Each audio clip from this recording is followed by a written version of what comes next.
Hello and a warm welcome to our special Portico Prize shortlist readings on the eve of the winner announcement. My name's Sarah. I have the pleasure of coordinating and running the prize at the Portico Library in Manchester. Firstly, just a few words about the library. The Portico is one of Manchester's oldest and longest running institutions, and it is an independent subscription library and it dating back to 1806. And though we're very sorry that we couldn't do this event in person, I'm happy to say that we're now back to our pre-COVID opening hours. So please do pay us a visit, pop in to visit our beautiful Georgian interior and enjoy our public programs, which include our exhibitions, events and workshops. You can find anything you need to know about the library on our website, including details of how to become a member. And I'm going to drop that link in the chat. All the books on the shortlist are available to purchase in our online bookshop. The Portico became a charity in 2017, and by attending this event tonight, you're directly supporting the work we do to champion Northern writing. So thank you so much for being here. As I mentioned, our free online award ceremony is tomorrow night, where you'll be hearing from the judges as they announce the winner. This event will be broadcast from 7:30 from our YouTube channel. You can register your details to make sure the link will arrive straight to your inbox. I'll share that Eventbrite link in the chat. And you'll also be able to find the streaming link on the day by heading over to YouTube and via our social media channels. And I think that's enough from me. I'd quite like to hear the shortlisted authors. So I'm going to hand over to our host, Beth Barker. Hello everyone, thank you Sarah for introducing, and thanks to everyone who's joined us for this evening's special event. The Portico Prize is so important, not just for those of us searching for exceptional Northern literature to read, but also the publishing industry as a whole. I was lucky enough to be chosen as a long list judge for this year's prize, which involved lots of reading and some incredibly insightful conversations with my fellow judges. It was such a treat to be a part of it. Like every Portico shortlist to date, this year's list really captures the complete diversity of talent and stories that the North has to offer. The literary world often sees the North or Northernness as one singular identity, but what this year's list really captures is how varied the region really is. Without further ado, let's get started with some readings.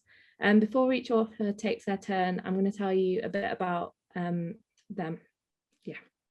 So first up, we have Jenn Ashworth, who was born in Preston and studied at Cambridge and Manchester. She is the author of 4 novels, A Kind of Intimacy, which won a Betty Trask Prize, Cold Light, The Friday Gospels, and Fell. In 2011, she was featured on BBC Two's The Culture Show as one of the 12 best new British novelists, and in 2018, she was elected a Fellow of the Royal Society of Literature. In 2019, she published Notes Made While Falling, a memoir told through a series of essays, and she now lives in Lancaster with her family, where she is a professor of writing at Lancaster University. Her latest novel is Ghosted, a love story, the first book we'll be hearing about on this year's shortlist. Over to Jenn. Thank you. Thanks for that, Beth. Hello, everyone. Thank you for coming. Ghosted is a novel narrated by Laurie, right? And she begins it by telling us about the day that her husband went missing. She tells us one version of the last day that she saw him, and she also tells us what she told the police. And neither of these two stories are quite true. And the rest of the novel kind of goes on like that, with Laurie trying to remember her marriage, remember how she met Mark, what went wrong, why he might have gone missing, and also to try and get at truths that she kind of is really reluctant to admit to. So I'm going to read you a little bit from like page 58. So we're a little bit of the way in now. She delays telling the police that he's gone missing for quite a while, and can't quite explain why she's done that. And at this point, she's told the police and she's told her best friend from work, Eddie, that Mark has gone missing. And Eddie decides that he's going to take her out to the pub and try and cheer her up. And I chose this bit because I wanted you to see Laurie at her worst, or nearly her worst, and I wanted you to get a sense of some of the ideas that the novel's really interested in, which is kind of the possibility of not knowing and being known in a marriage. So I'll get on with it. Eddie coughed quite artificially. I knew what was coming. I suppose you'd have said by now if you'd heard anything, he said, but without wanting to shit all over the night, I do feel it's only polite to inquire as to the current whereabouts of Mr. Wright. Nothing. No news. I emailed them a picture of him. What for? I don't know. Posters to show at the morgue. Eddie winced. That's why I said it. You'd have known if it was something like that. You'd have been able to sense it. Women's intuition. You knew him. That's all I'm saying. I didn't know he was going to fuck off, did I? Eddie sighed.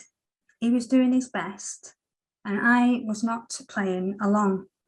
The police asked me if this was out of character. They said it in 3 or 4 different ways. Was he the sort of man who did this type of thing? Is there a sort of man who does this sort of thing? I thought about my father, who would express irritation with my mother by remarking that whatever she'd done to annoy him, forgetting to buy milk, or getting the car insurance renewal confused, or even just failing to read his mind and have a particular jacket dry cleaned and ready for him when he wanted it, was absolutely typical of her. Katrina had done a similar thing. Mike and I met her and Tim in the communal lobby once, her struggling with a few shopping bags, Tim trying to hold the doors open for her by ramming them with the front of the pram. That's Tim all over, she said to me. Never uses his brains when brute force will do. She rolled her eyes as if I might have a story to share about Mark's unwise and inappropriate use of prams too. They were brandishing this flawless knowledge of each other as a way of broadcasting their happiness. Later, Mike and I decided, perhaps only out of jealousy, that they were actually very miserable, skint, hated each other and hadn't had sex in months and only felt the need to parade the comfortable intimacy of their knowing, what is he like, in order to reassure themselves that the living hell their lives had now become with the arrival of their baby was amusing and normal and temporary, instead of an irrevocable and self-inflicted disaster. But maybe they really were just happy. Had Mark been unhappy? Had he realised, the knowledge slowly unfolding layer by layer as the months and years we spent together passed, that he was living with someone entirely unbearable? Was it that the more he got to know me, the less he had been able to love me? I imagined him getting out of the shower that last morning after I'd already set off for work, looking at the curtain and wondering if he should fix it. Standing there with the towel around his waist, the water dripping from his hair. He might have looked at that curtain for a long time and seen his life stretched before him like a punishment. And then he had dressed and left, just like that. Was that what had happened? If he'd have just dumped me 2 months ago, I'd be over it by now. Back in the saddle, I said, while tracing the blue-black outline of the tattoo ink on Eddie's arm, the swirls of scales and clocks and compasses and shipwrecked galleons and Medusa heads that covered his skin, from the back of his hand right round his wrist and up the inside of his arm, up to his elbow. He watched my hand, the bitten down fingernails and cracked skin on the back of my knuckles. I do not have pretty hands. My skin is not soft. Where do you think he is? He said. Another woman, I said. One of the administrators at the power station. Someone from HR? Eddie shuddered. He considered infidelity to be only a venial sin. Sex was a healthy, vigorous activity best enjoyed regularly, rather like PE. But fucking someone from HR, unacceptable. I try to picture it. I think about them in bed or holding hands or even just sitting watching the telly, but I can't. My mind goes blank. I've only ever seen him do those things with me. You'd know if it was someone else, Eddie said. You'd have smelt it on him. The police seem to be taking it a bit more seriously. There's a canal, Morecambe Bay. He'd have been found, surely. Maybe, maybe not. You know, there are about 600 unidentified bodies in morgues up and down the country right now in cold storage. There's a website where you can look them up by height and download pictures of their tattoos and wristwatches. Tell me you are not spending your nights on the internet, Eddie said. I shook my head, but he was right. I had been spending my nights on the internet. My denial slowly wearing away, and with that gone, the frenzied research into possibility beginning. There are so many ways for a person to come to harm and so much damage that can be done to a body. I don't know what I think, I said. I did my impression of the women police officer, her posh voice and the strange language she used. What we find in these cases, she said, is that it's very unusual for an ordinary man in the midst of a life that is going well to absent himself on an impulse. There's usually some planning involved that leaves a trace we can use to find him. But he's gone, Eddie said. He laughed. I'm sorry, he said, and he laughed again. And here am I supposed to be getting you leathered and taking your mind off it. He went away and brought back some drinks, pints and chases. I tried to brighten up and change the subject, but I couldn't. I just want it to be over, I said, not knowing what I meant, but stroking his arm, stroking and stroking it with the edge of my fingernail. He could have said if he wanted a divorce, but there's no sign of him, so we have to stay married. It's 5 years, 7, something like that. It's early days to be thinking about that, isn't it? Eddie said. I could see he was a bit horrified by the state that I got myself in. Those drinks had slipped down quickly. And also at the prospect we'd be remembering this conversation in a couple of weeks' time when the police had pulled the innocent body of my faithful and still loving husband out of Morecambe Bay. It's all right, I wanted to say. We'll forget all about it. Schrodinger's wife, that's me.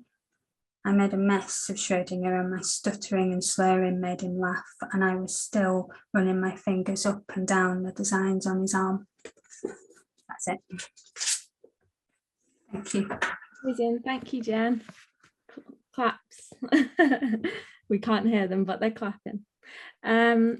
Before we move on to the next reading, I just wanted to remind you all that I will be asking questions at the end. So if you'd like to ask questions in the chat throughout the readings, then we'll get to those shortly. So next up to read from his book is James Corbett, an author and journalist who has reported from all over the world for the BBC, The Guardian, The Independent, and numerous other publications. His non-fiction books include his collaboration with the legendary goalkeeper Neville Southall, The Binman Chronicles, named by TalkSport as one of the 10 best sports books of all time, and Fate of Our Families, longlisted in 2018 British Sports Book of the Year Awards. He lives and works between his home in Ireland and home city of Liverpool. The Outsiders is his first novel. Over to James to tell you all about it. Thanks very much. So I always wanted to write a novel about Liverpool, and I always wanted to have Liverpool at the heart of it.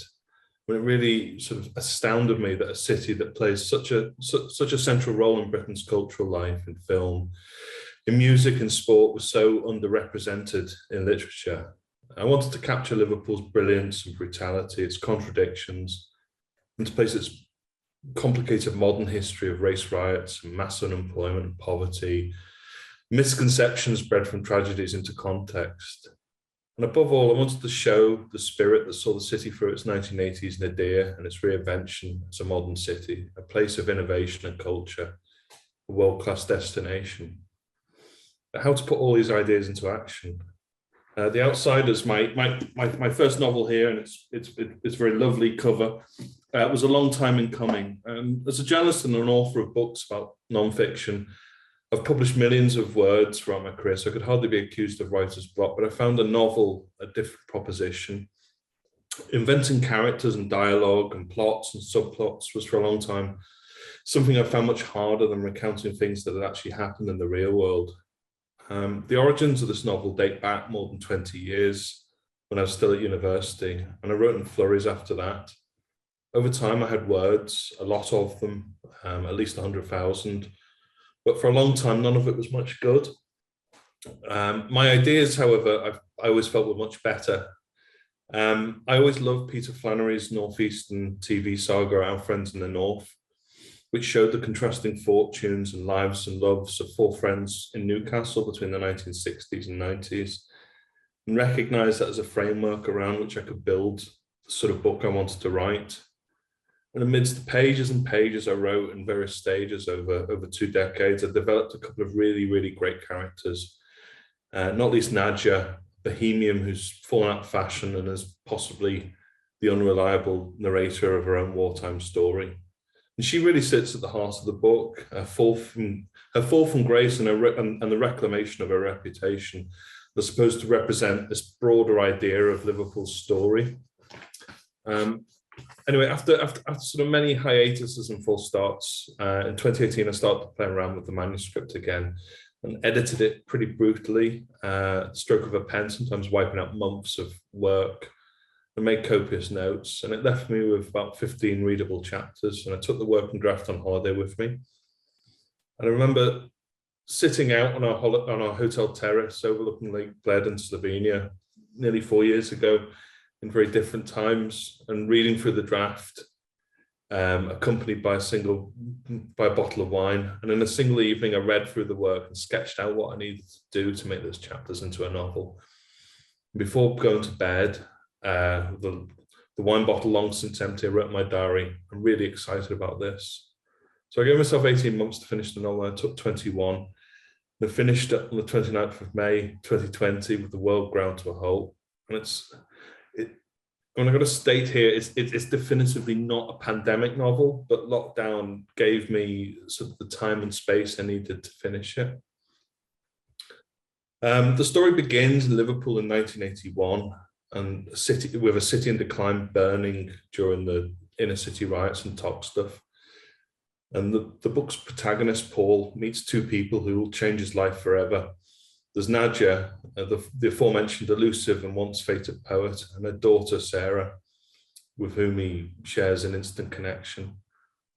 The novel moves through early 1980s Liverpool via Nadja's clandestine past in war-torn Europe and through to the present day, taking in both the global and local events that shape everyone within the novel. The talk of riots with which it opens was one of a series of moments in the 1980s and 90s that shaped the Liverpool that we know, and the novel opens with it. But the book alludes to or references many other defining incidents in the city's modern history. There's the school strikes in 1985, the heroin epidemic, the Hillsborough disaster, the murder of James Bulger, the Capital of Culture year, the city's physical reinvention. And collectively, these all impacted on the way the city was seen, how it saw itself, and shaped the destinies of my characters as it did its people. I lived through many of these times, and if I didn't see them firsthand, I vividly recall them being discussed or played out on Radio Merseyside or in the Liverpool Echo. The novel that was published last year, The Outsiders, it's part love story, part mystery, part contemporary history, and part homage to my home city. I loved writing about Liverpool and bringing its story to life. I love the characters and inventing lives for them. I love the ending I created for them as well. I really hope I've done my city and my own people justice. This reading is from the start of the book. It's summer 1981. Paul, the protagonist, has just left school after finishing his A-levels and is about to leave the city for university, which back in those days meant probably forever. Here we go.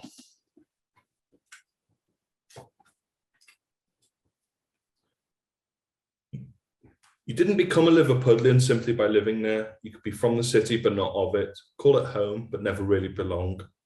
Other cities chewed you up and spat you out, but Liverpool was different. It would turn its nose up at you and shrug you off with an ambivalence so damning that it made it feel as though you had never fallen under its contemptuous glare. Everybody spoke of the sense of community, But once away from the vicinity of family, friends and neighbours and out in the wider city, you were nobody.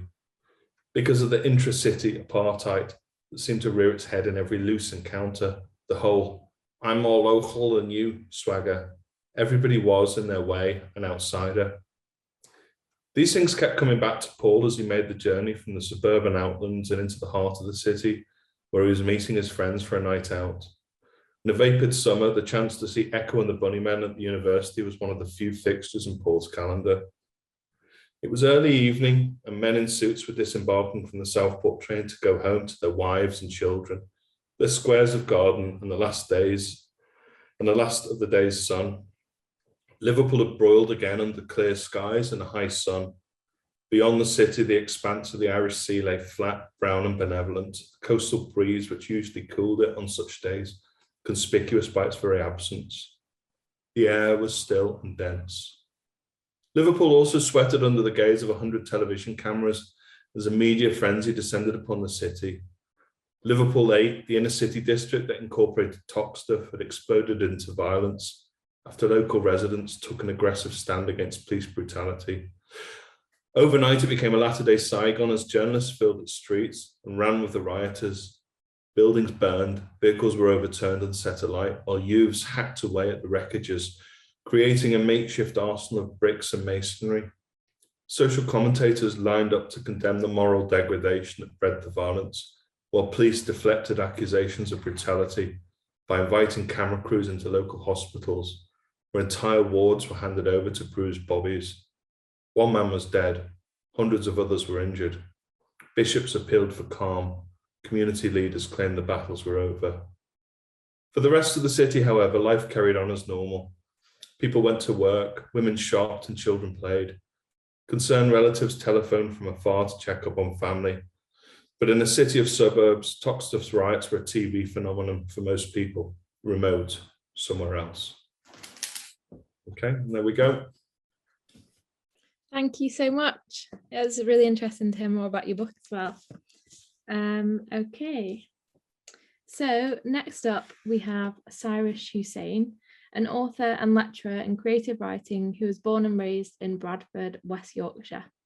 After studying English language and literature at the University of Huddersfield, she progressed onto an MA in creative writing.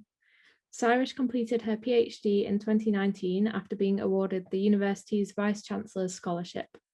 The Family Tree is her debut novel, which was shortlisted for the Costa First Novel Award and longlisted for the Authors Club Best First Novel Award.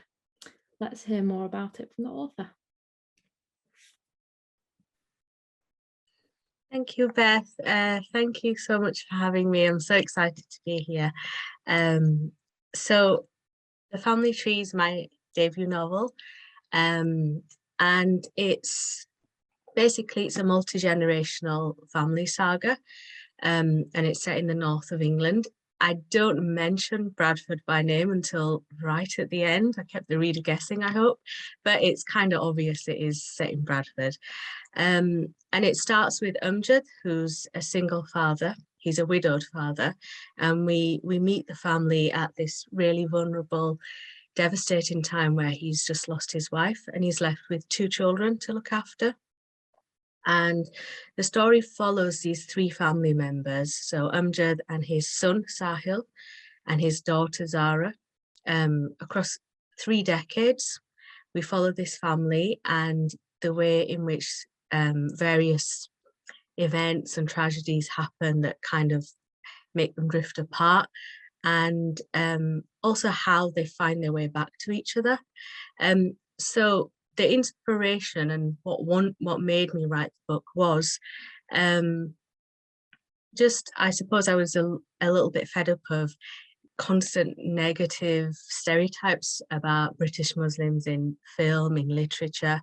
And I just wanted to write a story that reflected me and my family, the people that I grew up around, something that was universal. So it is a story about Bradford, you could say, but minus the forced marriages, minus the radicalization plot. So that's what I was aiming and hoping to achieve, and I hope I've done that. The bit that I'm going to read is quite far ahead in the book. So without giving away any spoilers, we meet Sahil, so the son of the family, and there's a tragic event that makes he basically runs away from home, and he chooses to go missing, and there's a period of homelessness for him in the novel. So the bit that I'm going to read is just the start of that section, after he's left his family, and how he's basically trying to survive the streets. Okay. So what he does is he actually Googles himself and finds himself on the missing people website. Okay. Sahil, we are here for you whenever you are ready. We can listen, talk you through what help you need, pass a message for you, and help you to be safe. Call, text, anytime, free, confidential. 116000. It unsettled him to be addressed directly. He imagined his dad frantically searching for him, Ummi wailing, Zara sobbing. Abu would probably be ringing his friends, Umar, Hadi, Kamran, Robert. Sahil hadn't been in touch with them for months. He imagined his Abu finally giving in and reluctantly calling the police. Sahil tried to make himself care so much that he would pick up his things, board a train, and go home. He couldn't. The last train journey had proved that. He'd left his cousin's house early and gone to the station. He'd taken a seat, shoved his rucksack in the luggage holder above as he was expected to. But something had changed in him. Yes, he had been withdrawing money whilst in Birmingham, but Sahil didn't think he actually had the heart to go through with it. He tried to shake off those feelings, but returning home felt like a death sentence.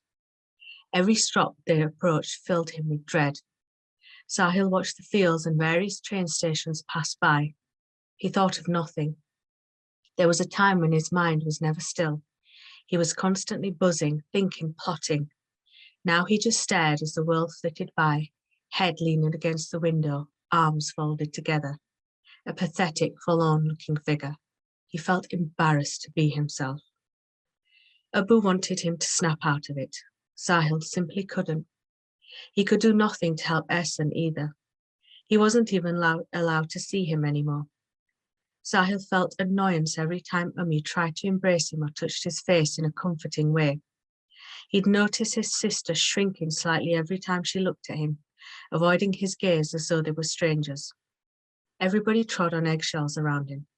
Because of him, they could not breathe. Sahil had come to realise that there was nothing positive he could contribute to his family anymore. He knew that if he stayed, he'd drag them down all to the same depths he had sunk to. Sahil couldn't do that. He needed to get away from them so that they could live again. It was the only option left. Some people left the train and Sahil moved to a table seat. He put his head down and fell asleep. When he woke up, he panicked, grabbed his rucksack and got off the train, not knowing where he was. People spilled out of the carriage behind him. He turned around and looked at the sign. Sahil was relieved to find that he was hours away from home. He spent entire nights walking around the city centre. To keep moving was a good way of staying warm. He could walk past the same shops over and over again until finally sitting down on a deserted bench on the high street. The night had changed. It was different. It wasn't the same one he had revelled in as a carefree student. He remembered being the loudest member of the group when he was with Ehsan and his friends, walking around town after a party, shouting playful abuse at each other and making fun of drunken white people. This night was eerie. It was sinister. There were dark shadows everywhere. Sahil was in a constant state of terror. He would jump onto a night bus to feel less exposed. It was still freezing, but at least he felt contained in some sort of way. Others would follow him to the top deck. Sahil couldn't get comfortable. He was scared somebody would attack him or steal his belongings. Another man had the same idea. He put his feet up on the chair and snored for half an hour. Sahil marvelled at this. There was no way sleep was possible on the buses, not the way they screeched and jerked around the bends. When the man woke up, he gathered his things and glanced over at Sahil. It was just the two of them on board. He was unkempt and his smell had filled the entire top deck. "It's a 607 you want," he called over, packing away his things. "It's a 3-hour round trip." Sahil was too stunned to respond, but grateful for the information. He got through many nights on the 607 along with at least 10 other people sleeping rough. They would stay there for as long as possible until the conductor would announce that the bus was ending its route and everyone had to get off. That's when the desperation would set in again. Where would he go now? That was when he contemplated whether any of this had been a good idea. That and when his money eventually ran out. He started sleeping rough and began walking the streets every night. Sahil couldn't believe how many tramps were kipping in the doorways. They were everywhere. The homeless would start gathering outside the McDonald's at 5 a.m. Sahil would too, eager for the warmth and the 99p coffees. Not that he was homeless, of course. It was just a temporary thing. He would find a seat alone, hood pulled up, woolly scarf covering his face. It would take ages for his body to heat up. He could barely feel his fingers as they wrapped around the hot polystyrene cup.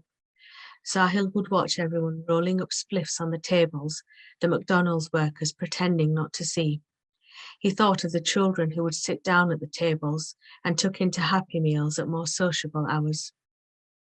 When light finally came, it brought no relief. Instead, it made his indignity visible. People strutted past him. They had important places to be, not like Sahil, who had crawled into the darkest corner of society. Groups of young people walked past, laughing and joking as they hung out. There was no reason for them to acknowledge Sahil, but he tried not to notice how they went out of their way to walk around him, avoiding his gaze. Bastards. It was not like he bothered them, or, God forbid, begged. He may have been a bit scruffy and smelly, but so what? He'd caught sight of himself in a shop window reflection. He was gaunt, his hair matted with the rain. He hadn't eaten properly for weeks, thanks to being reduced to his last bit of change, but it wasn't like he was full-on homeless. It was just a temporary thing. Most people just walked past him so indifferently that Sahil wondered if they would have paid more attention to him had he been an injured dog. One day, Sahil noticed nobody looked directly at him for 3 hours straight. The daytime may have brought with it security, but it was a stark reminder of who Sahil no longer was. Of all the things he had experienced in his life, Sahil had never been invisible before, and it hurt. He'd wrap himself up in the layers of clothing he'd taken to Uncle Javid's house. The actual homeless people had one over on him. They had sleeping bags and blankets. Sahil wondered where they had got them from. Now the cash was gone. He was starving. He was cold. Sahil didn't know anybody in the city, nobody he could turn to and ask for help. He regretted throwing his phone in the bin. He wished he'd utilised his time better when he actually had the money and not stayed in bed feeling sorry for himself. He contemplated going home. He even called home, spacing out the phone calls to avoid suspicion. The first time had been from a telephone box. Zara had answered, her voice chirpy. "Hello?" "Hello," she said, before slamming it down. Sahil felt like somebody had kicked him in the teeth. What had he expected? For his family to be in a constant state of mourning? Life went on. A week later, and Sahil called again, careful not to turn this into a regular thing. This time, Abu answered. His voice had been gruff and weary. He said hello twice. Sahil hunched over the phone in the telephone box. He bit his knuckle. There was a long silence.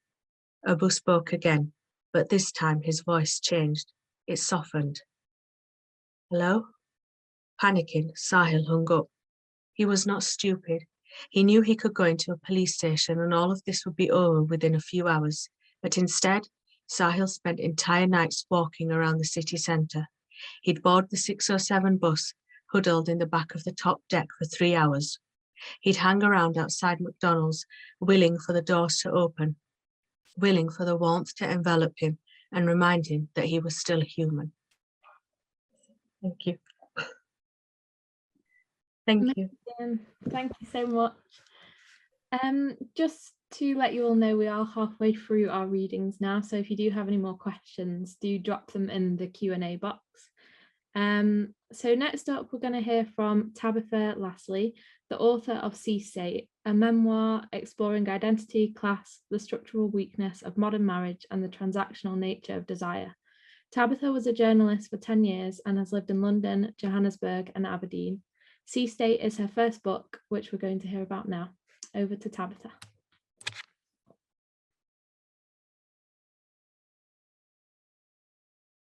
You're on mute, sorry, Tabitha. Thank you for having us, Beth. I wrote Sea State because I was interested in the migrational patterns of workers. There are, we think of sort of one pattern, which is, clever northern children moving down to London. But there are many patterns that I think crisscross the UK, and the one I was interested in was people from the northwest and the northeast going up to Aberdeen to work in oil. And it was an idea that had fascinated me for about 10 years before I finally moved up there to write the book, which is here. But the section I've chosen to read from is actually a chapter when I'm at home, because I feel that although the book is ostensibly about offshore and about Aberdeen, it's really about the search for home, my search for home. And so this was the chapter that seemed most relevant.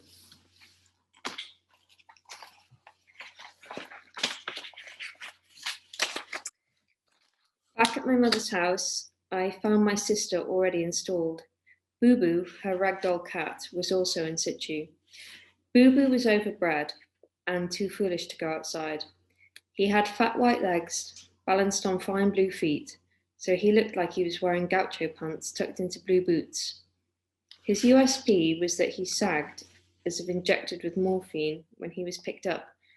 Though he didn't have a docile temperament, he scared easily and bolted at the smallest noise, running off with a bustling, short-legged stride.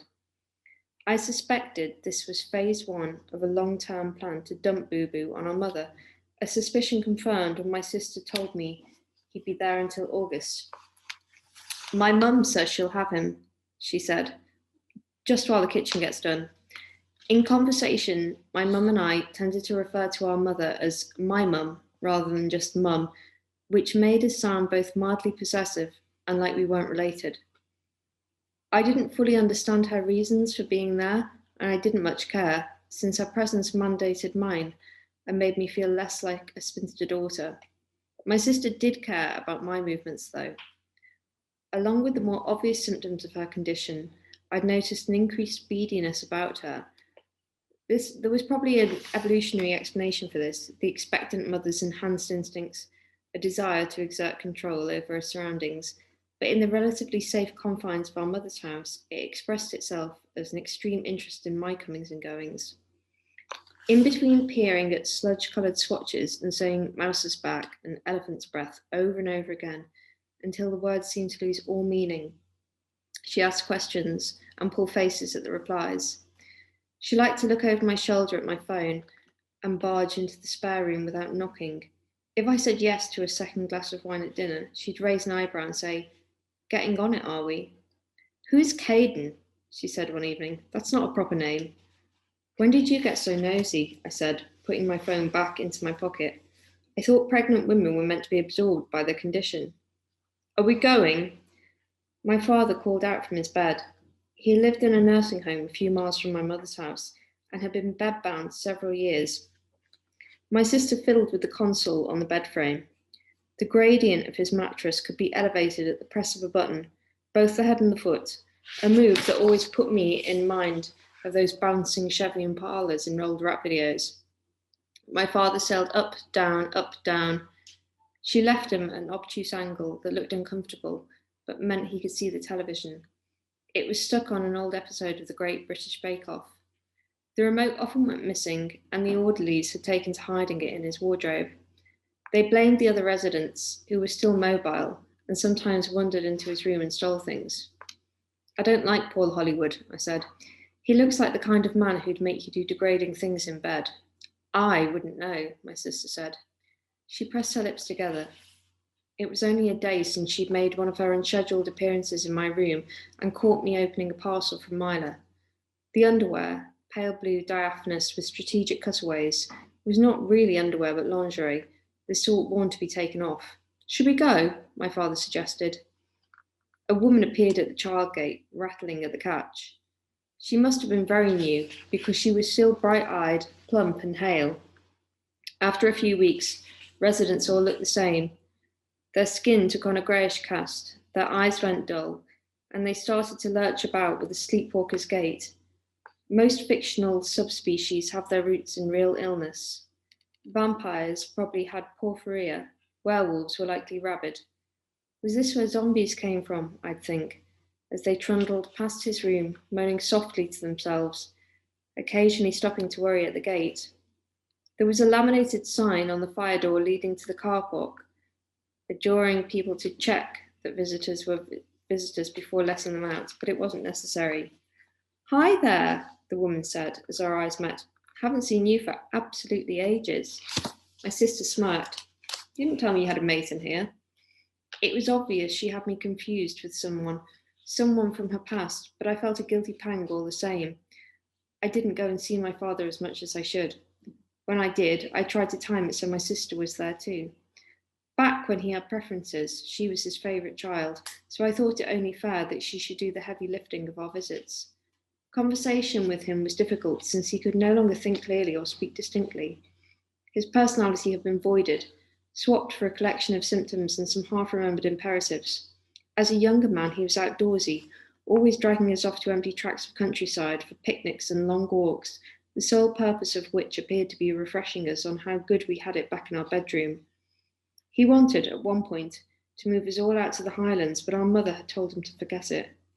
He used to stand by the door with his coat zipped up, bristling with irritation as we hunted for lost shoes, hair bobbles, rain macs, gloves.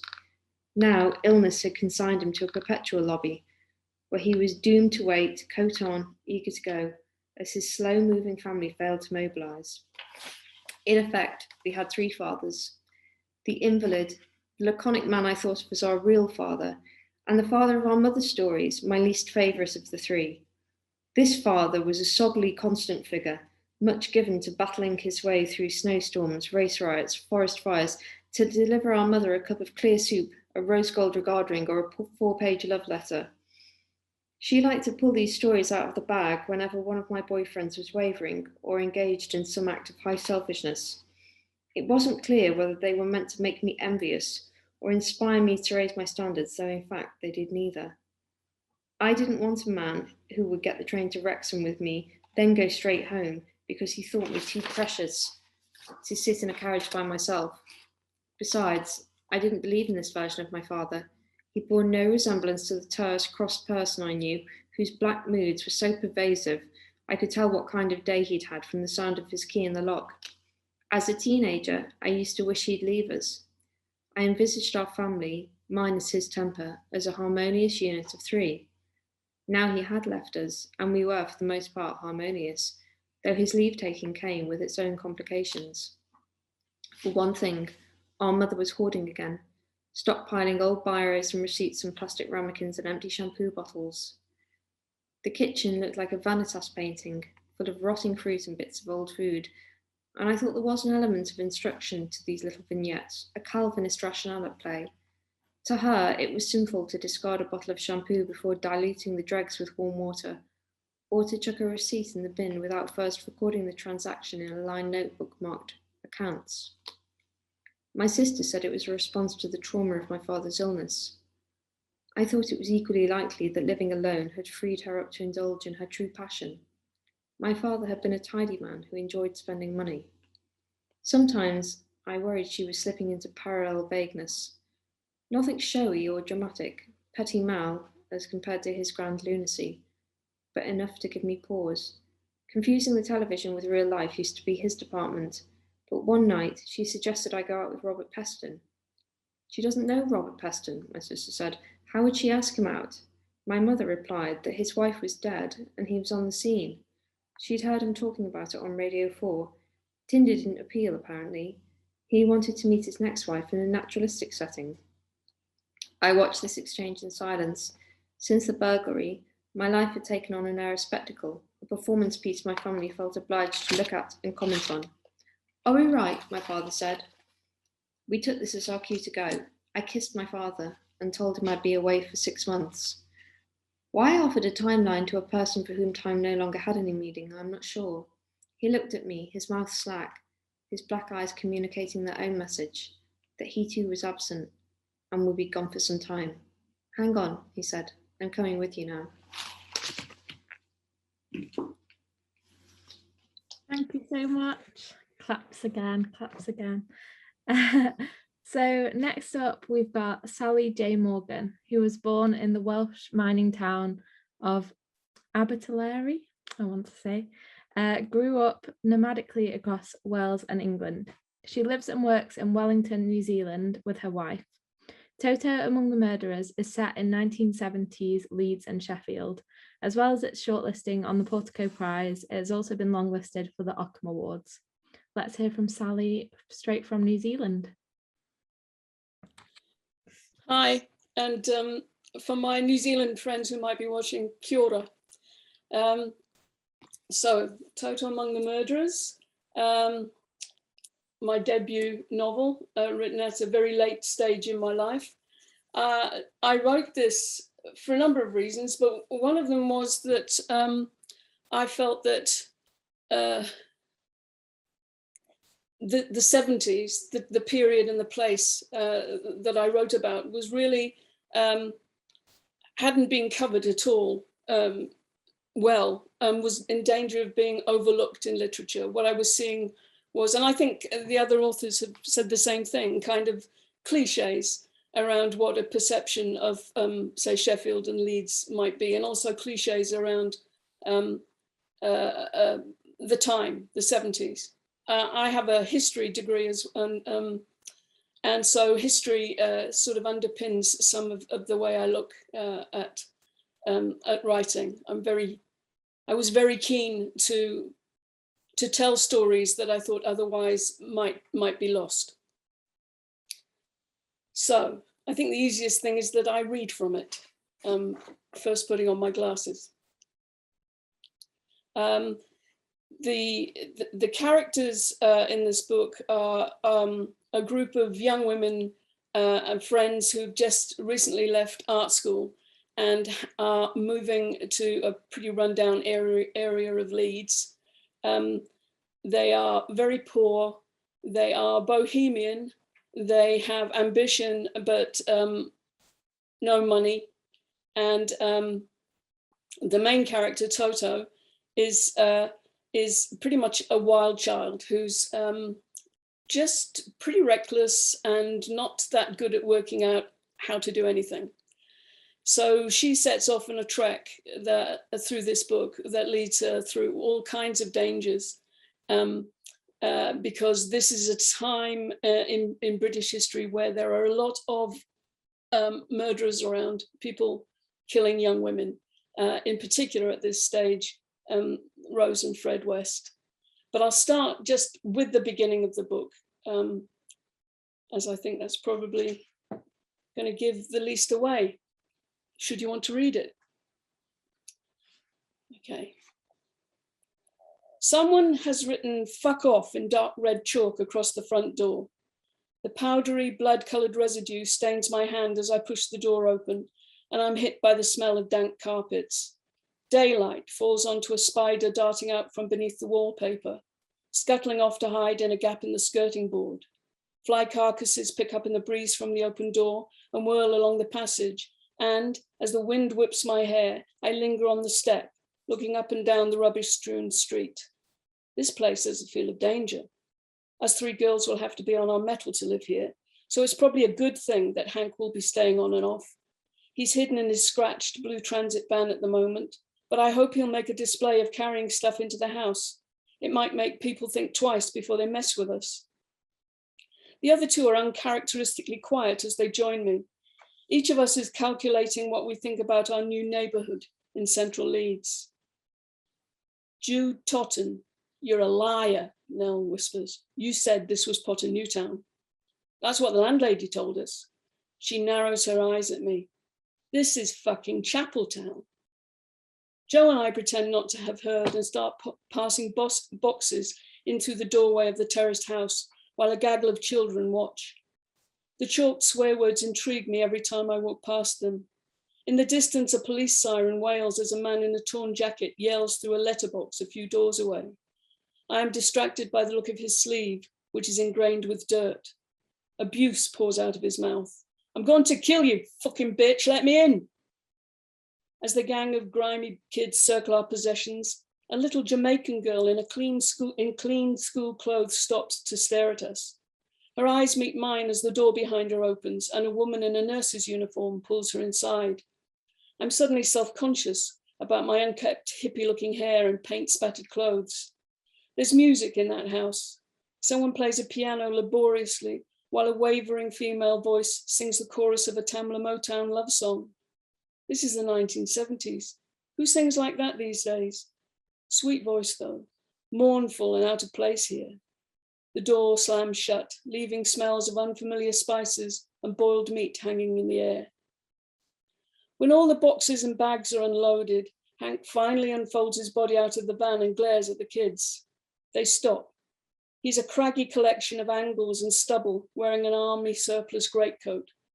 Pulling himself up to his full height, he looms over them and snarls, "Beat it, you manky little bastards." His gnarled knees show through the worn white threads of his jeans, and the laces of his steel-capped boots hang untied. What you waiting for? I love his pantomime fierceness, but the kids think it's real. Jo grew up on a tough council estate in Doncaster. "Don't talk to the buggers," she says, and pushes her dyed black hair off her face and hands him a plastic bag to carry. It'll only encourage them. She stares them down until, synchronized like a swarm, they disperse with whoops and curses towards the overgrown park at the end of the street. Running her hand over her hip to adjust her miniskirt, she returns to moving things into the house. Bloody kids. You've got to watch those thieving little sods. At the back doors of Hank's van, I'm worrying whether they've nicked anything of mine. The scab on my cheekbone twinges as I search for the only things I own, my rucksack and sleeping bag. Move yourself a wee bit. The laundered scent of Nell's cheesecloth blouse follows her as she reaches around me for her belongings. She pauses to refix the tortoiseshell combs controlling her straw-coloured hair and notices that I'm fingering the little cut I got yesterday. Don't keep touching it. Her Scottish accent seems stronger as her voice gets louder. Do you want it to heal or not? Is it bleeding? Aye, you'll need antiseptic on it. She drags a box of books and paints from the van. Cradling it in her arms, her gaze returns to the threat written on our door, and she seems hesitant to go past it. Where am I headed with this? I suppose you two have already chosen the good rooms. I don't want this one looking onto the pavement, that's all I'm saying. Jo interjects in a no-nonsense voice. Jude's having that. I'm by the bathroom, and you've got the nice airy one upstairs at the front. Nell blurts out, "You knew this was Chapeltown, didn't you?" "Sorry, Flower." Jo busies herself with her belongings. "We didn't want you freaking out on us." "This area has just about the worst reputation in Leeds." Nell looks about her as though she can't believe we've done this. "It's full of smackheads and prostitutes and muggers and whatever. People get murdered here." I get a thrill at her words. I like danger. I like to be frightened. Yes, this is the roughest part of Leeds, if not the whole of Yorkshire. Thank you so much, Sally. That was great. Okay, so our last reader of the evening is Andrew O'Hagan, who was born in Glasgow. He has been nominated previously for the Booker Prize, was voted one of Granta's Best of Young British Novelists in 2003, and he won the E.M. Forster Prize from the American Academy of Arts and Letters. He is editor-at-large of the London Review of Books and a fellow of the Royal Society of Literature. Mayflies won the Christopher Isherwood Prize in 2020, and now it has been shortlisted for the Portico Prize. Welcome to the stage, Andrew. Thank you very much, Beth. I just want to say, in advance of saying anything else, that I love all these authors tonight and I love their books. And I feel really honoured to be among you on this shortlist. So just wanted to say that. This book I'm going to read from tonight, Mayflies, started as a request from a dying friend of mine. He said, would you ever write about us? I never had thought about it. I thought that the childhood that we'd shared would be something that would just exist at a kind of unspoken level for a long time and maybe inform characters here and there. But to write about him directly was something that never occurred to me. But, you know, sometimes we write books as professional authors. I think we write books to emphasize or overemphasize an anxiety that exists in the culture somewhere. And I think that I wanted to write a book about non-hateful men.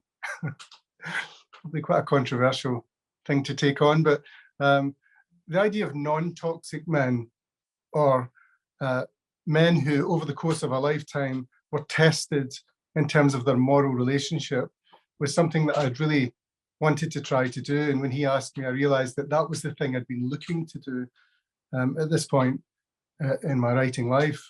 It seemed to me that there's been so many accounts of female friendship and so many accounts of course, romantic relationships. They always get the big headlines, the big songs, the big movies, love of that sort. But the love that can exist between men in a friendship context, that's to say in a platonic way, is an important species of love.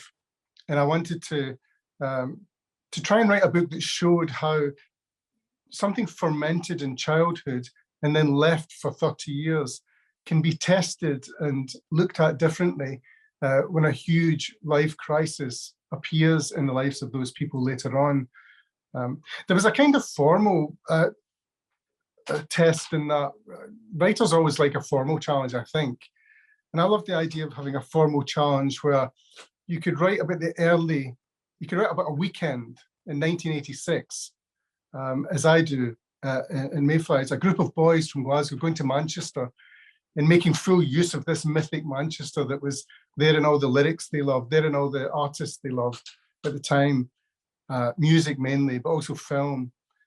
These Glasgow boys were full of Sheila Delaney and full of New Order and the Smiths. And one of the previous readers mentioned Echo and the Bunnymen, huge talents that were filling the lives of these young men. And they went to Manchester as if going to a place in their minds, in their collective mind.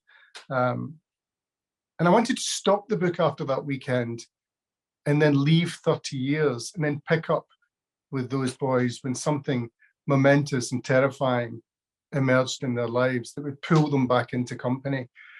And the formal thing was trusting the reader to jump those 30 years and bring their own experience of life and their accumulated suspicions and sense of the characters to bear on who those people might have become. That was the excitement of it for me, and to use that music and those pop cultural references to kind of bring you into company with them, to create a kind of sense of community among them that might also touch you, the reader. That came to seem, I suppose, quite a welcome thing, at least some readers told me so, during COVID, when there was a sense that we were cut off, perhaps, from our natural communities, from jumping shoulder to shoulder in a sweaty nightclub or at a gig with people we loved. That enforced distance, that isolation, made some of us reflect somewhat on the people that mattered to us in our lives, and the situations that mattered, the music that mattered, and what communion was between us. Anyway, I'm going to read from a part in the book where they arrive at the central place in Manchester that they'd been heading that whole weekend in 1986, which was GMEX, the exhibition centre in Manchester, where some of the best bands in their lives were all playing one after the other on this particular weekend.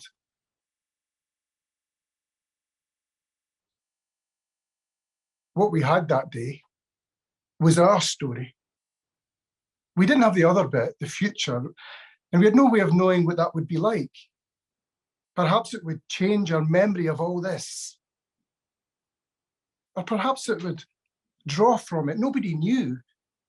But I'm sure I felt the story of that hall we were in and how we reached it would never vanish.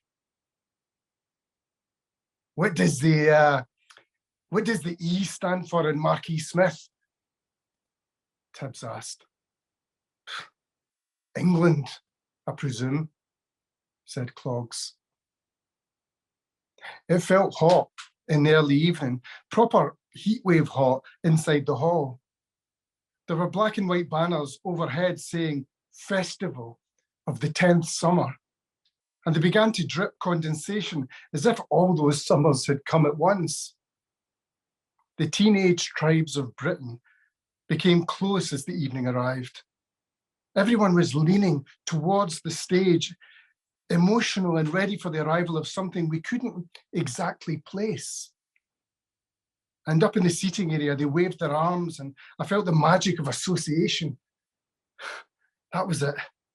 It was like a wave of empathy and trepidation all at once, and I wanted those people to be, you know, cared for.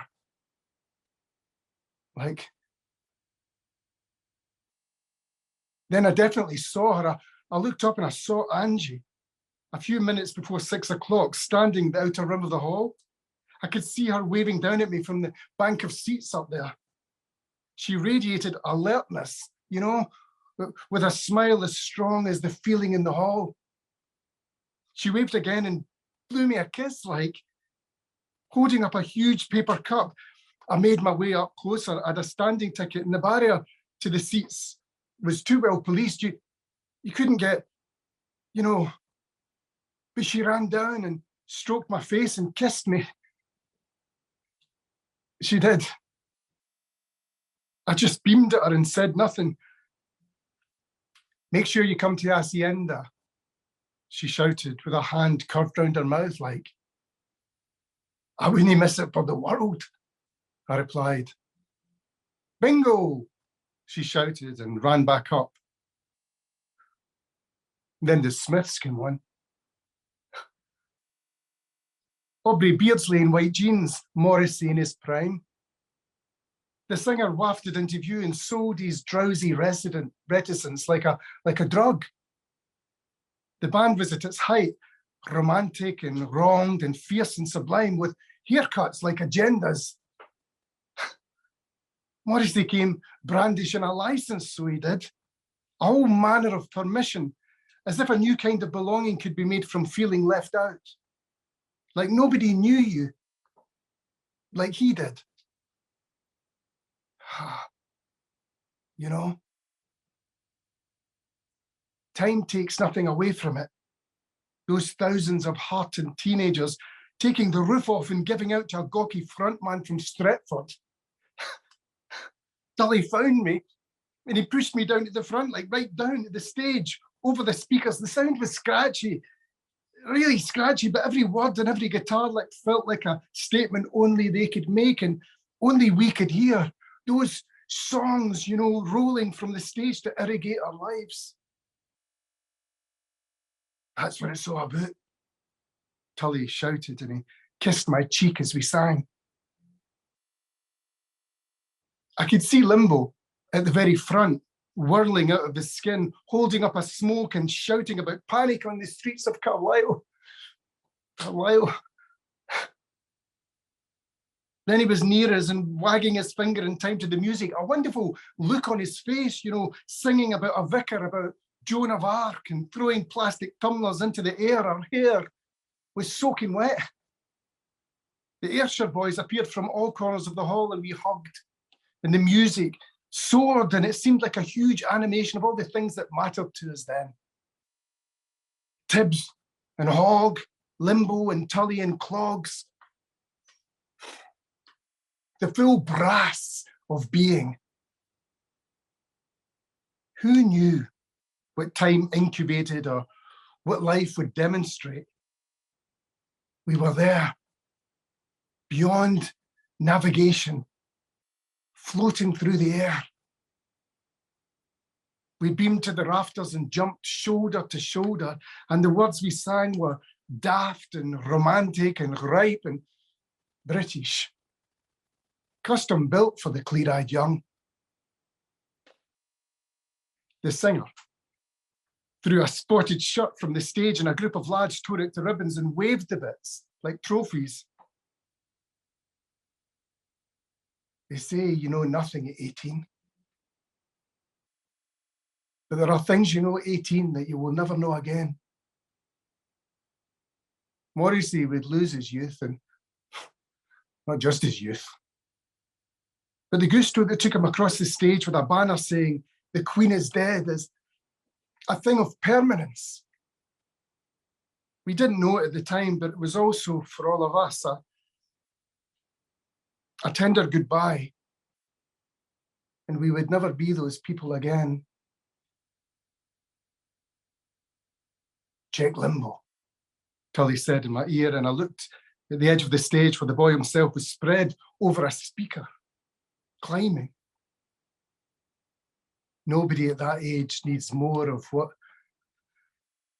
Limbo McCafferty had in abundance. He had vitality. He had the spirit of resistance in that single moment. And as the final encore bristled and rose to perfect confusion, Limbo appeared on the stage, going past crewmen and bouncers to take up residence by the drums, dancing and smiling for eternity. The crowd cheering him on and spiriting the light in his direction. Thank you.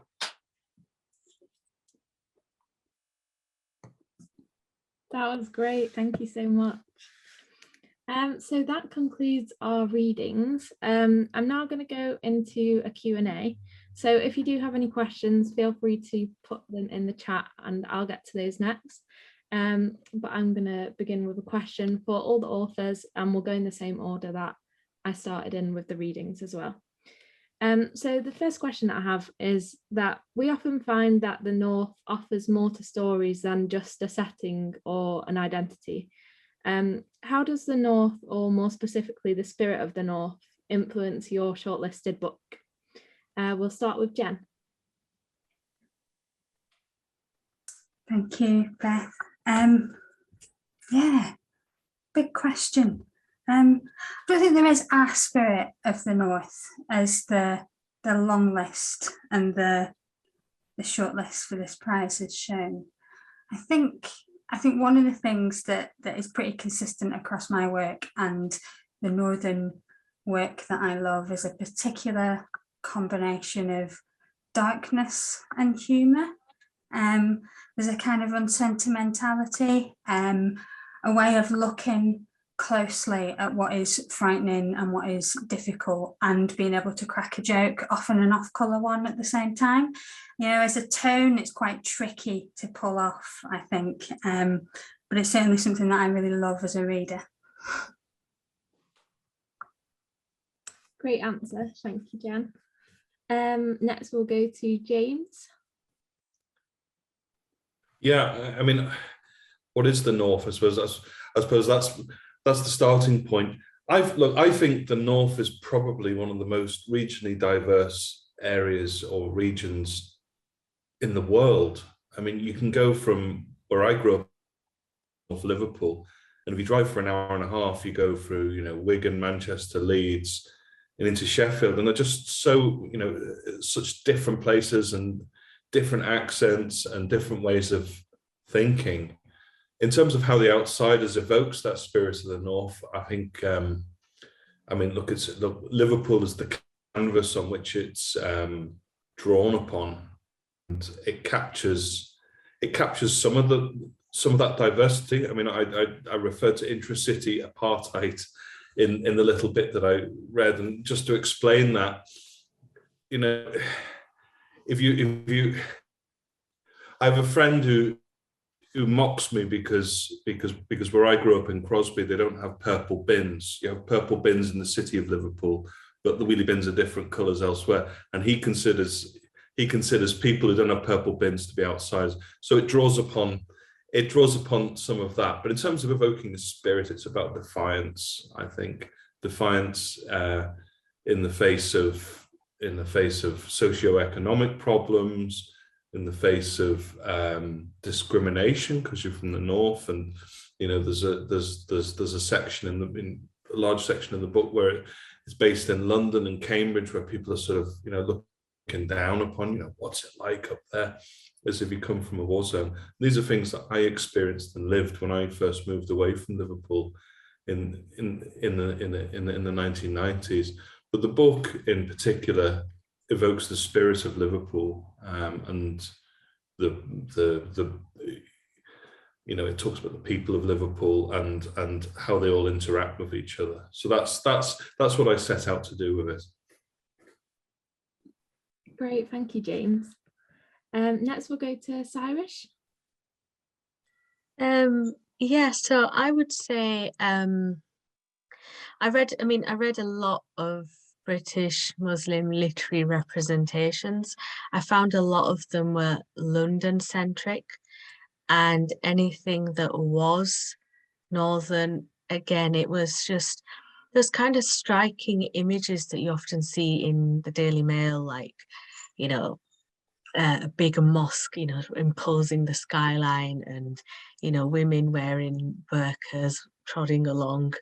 That kind of imagery that's kind of saturated our news culture. And I think for me and the characters in my novel, their Northern identity is just as important as their British identity and their Muslim identity. And almost like if I was trying to kind of write back from the margins, people who are stereotyped, and like James said, the kind of discrimination that you often encounter for being Northern, it was just another kind of thing that I wanted to dispel, especially from Bradford. There's often a lot of lazy sort of racial stereotyping about Bradford, that it's a deeply segregated city and nobody speaks to each other, and it's just not true. And I think if there was one thing that I wanted to capture about the North and the characters and their Northern identity, and that's just the warmth. Because when I think of the North and Northern people, I just think of warmth. So that's what I was trying to capture, and I hope I did in the novel. So, yeah. Thank you, that was a great answer. Lastly, we'll go to Andrew. The North, in my childhood, was always considered the most glamorous place in the world.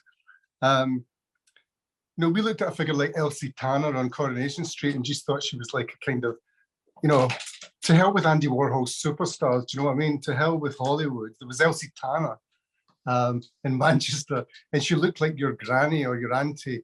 My Auntie Isabel, looked a bit like that, and my Auntie Famie looked a bit like that. They had big hair and they had amazing earrings and this fantastic sense of confidence. They were Northern, and they possessed themselves and their lives and their past and their families and their social history and their workplace in such a way, that it was different. It would take me years to see how different, but the great goal for us in Glasgow growing up was to meet other Northerners and to get to the north of England, Newcastle, Manchester, Liverpool, get there and see other Northerners, because they were the glamour spots for us. As I said when I was introducing my reading, those bands and those films, were kind of, just assertively stylish to us, Saturday Night and Sunday Morning, A Taste of Honey, Billy Liar, all those films and all the bands I mentioned, they spelled out style and glamour to us. So the North, more than anything, I know it has a reputation for grimness and for post-industrial life and all the rest of it. That just added to it for us. It was a place that with a brilliant combination of reality and the imagination. That's the North. That's great. I love the idea of a glamorous north. Sorry, I realised I skipped the order there, so I'll just go to Tabitha, if you could answer also. I don't know if I've got anything to add to that, actually, coming after Andrew, but I would say that the north is a feeling. That's always what it's been for me. My best friend and I, he came from the north too, from a different part of the north, Bolton, and we always used to talk about a northern feeling, and that there were certain sensations that music and weather and film could produce that would sort of pluck at your chest, and we'd call that a northern feeling. And I still think about the north in those terms, and when I was writing, I was really trying to nail that particular sensation to the page. And as far as I'm concerned, that goes probably all the way down from Aberdeen to, I don't know, maybe Shropshire.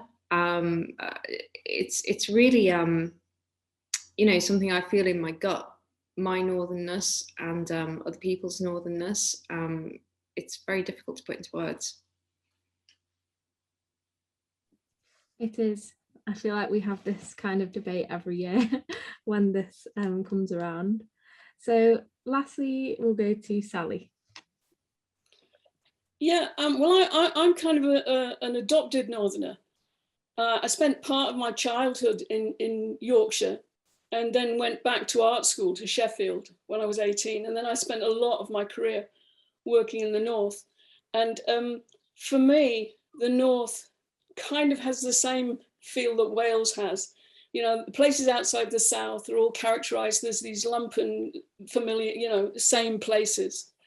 And my experience of the north was of a complex place. Places with artists and writers, as well as prostitutes and poverty and, you know, beauty.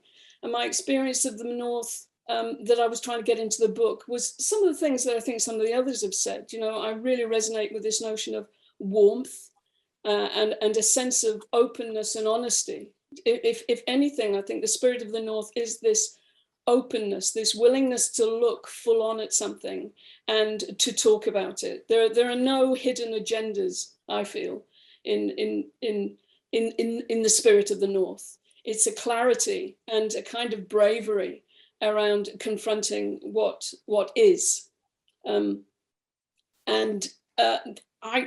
that's definitely informed Toto Among the Murderers. That's really pushed the story through, was this sense that the north is a place that has been underestimated. And if you are a northerner, you feel it strongly. But if you're an adopted northerner like me, it's like to be allowed in and to see the complexity of the north is really a wonderful thing. So yeah, I feel I'm saying much of the same things as others, but the spirit of the north runs through me, even though I wasn't born there. Great, thank you, Sally. Okay, so now we're going to take some questions from the audience. So the first question that we've got is for Jenn, and the question is, why do you choose Laurie to work as a cleaner in a university? Is there a particular reason for this? And they also just wanted to say that you gave them so much joy reading through the book that it's so hard to put down. Thank you for that. I was a cleaner in a university a long time ago, and what I found really interesting, I don't think I meant to write about it at the time. I wasn't kind of researching a novel or anything. I was just earning some money. But what I found interesting was the way that I was inhabiting that university space. I was a student at the same time, and that if I was wearing my cleaner's tabard, I would be allowed through doors that I wasn't allowed through as a student. And I was also invisible in a particular way. And when I wasn't wearing my cleaner's tabard, people would treat me completely differently. And it was very, very strange. There's a part in Ghosted where Laurie talks about the university being more of an idea than a place, and that she feels sometimes superimposed upon it. She feels almost like a ghost. And I thought giving her that job would be an opportunity for me to explore something of my own experience of belonging or not belonging in a particular place. I'm an academic now. I am speaking from a university. So it's a place that I know well in a number of different ways. And I thought it would help me to explore that.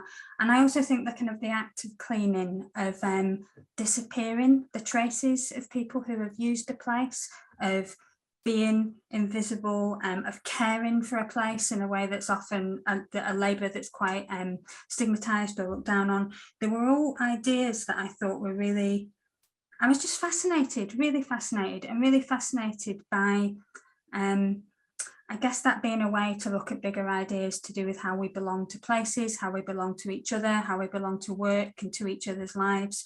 So it was great. Yeah, I just really enjoyed it. I really enjoyed being able to go back to that time and remember it, and remember the kind of the work and the method and the oddness of inhabiting a place in a way that was my work, but also felt a bit like a trespass at the same time. Great, thanks, Jen. Another question that we have is for James.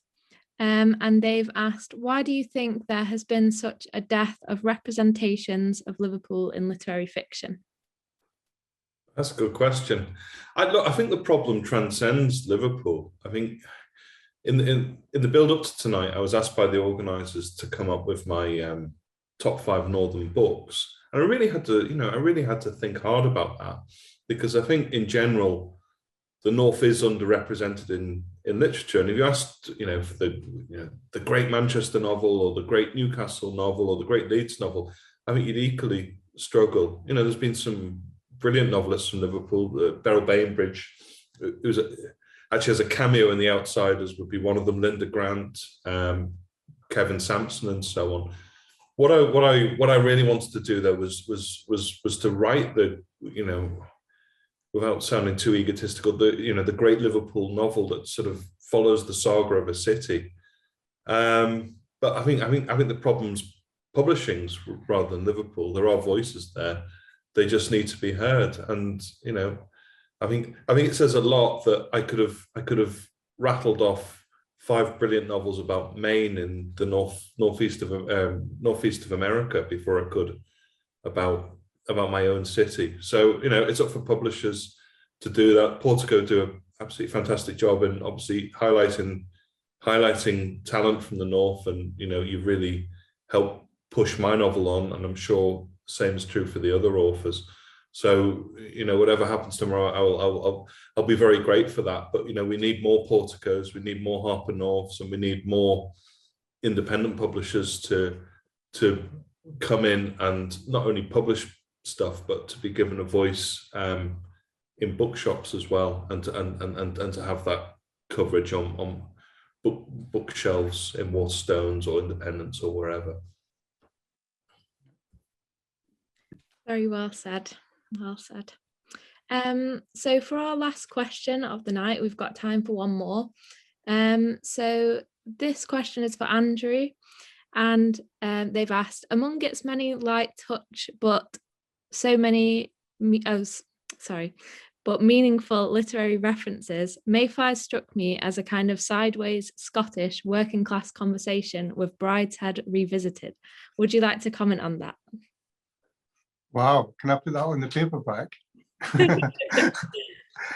Yeah, that's nice. The reason it's nice is because Brideshead and all those books by Evelyn Waugh, writers of that period and that vintage, they're always thought of as being sort of natural pass holders into the sort of world of English literature. That they, that particular book is set at Oxford, and it's it feeds into London. It's a very southern book, but the question was very clever, because actually it's a book about friendship and love between men, and that's certainly what I wanted to do. And I don't have any natural affinity, I don't think, for Evelyn Waugh, although I really admire his prose style. I always have done, I think. But I love the idea that you can look at a map and you can kind of see how there are correlations, how there are energies that cross from county to county, from one part of the country to another. I mean, given what I said before about the North, I would want to add that I never felt that the North was a ghetto. You know, I never felt that it was away from the centre of things, or that it was sort of, I think it was underserved. As our colleague was saying a second ago, you know, it's certainly underserved by publishers, by broadcasters. It's an underserved, underdescribed place in contemporary culture. The means of cultural ownership have existed for far too long in London and away from cities like Liverpool, Manchester, and all those other cities, some of them smaller in the north and in Scotland. Nevertheless, I never felt it was a backwater. It felt incredibly vibrant and alive, despite that, as if fighting against that truth gave it extra energy. And I think that's still true, that the North will increasingly, I think, draw heat away from the kind of stuffed, slightly polluted, over-anxious main cities. But in themselves, they were always sort of full of life to me. Brideshead Revisited coming to the North, yeah, I like that, I'll have it. Great, thank you.